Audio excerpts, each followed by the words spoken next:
महाभारत की कथा में भीम को अति बलशाली बताया गया है। उनके अंदर कई हाथियों का बल था, जिसके कारण शत्रु उनसे भयभीत रहते थे। भीमसेन मल्लयुद्ध में प्रांगत थे और उनके अस्त्र गदा था। बताया जाता है कि भीम वायुदेव के अंश थे। भीम को अपने बल पर अभिमान था। उनके इस घमंड को हनुमान जी ने चूर चूर कर दिया था। महाभारत के कुछ पात्रों और हनुमान जी से कुछ कथाएं हैं। आज हम आपको हनुमान जी और भीम की कथा के बारे में बताते हैं।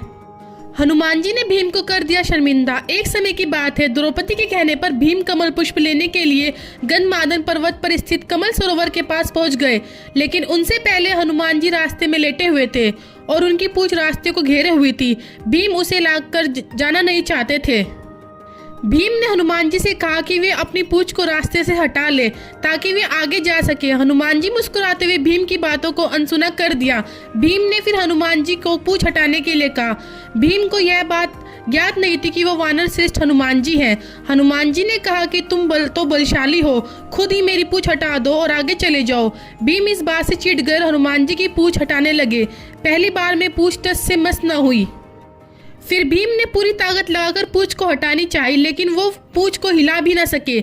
हनुमान जी ने भीम के बलशाली होने के घमंड को क्षण भर में ही तोड़ दिया। जब भी थक हार गए तब उनको लगा कि यह कोई आम वानर नहीं हो सकते हैं।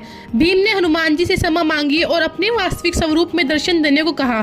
तब हनुमान जी मुस्कुराए और फिर अपने विराट स्वरूप के दर्शन भीम को कराया। फिर हनुमान जी का आशीर्वाद लेकर वापस लौट गए। इस प्रकार भीमसेन का घमंड टूट गया।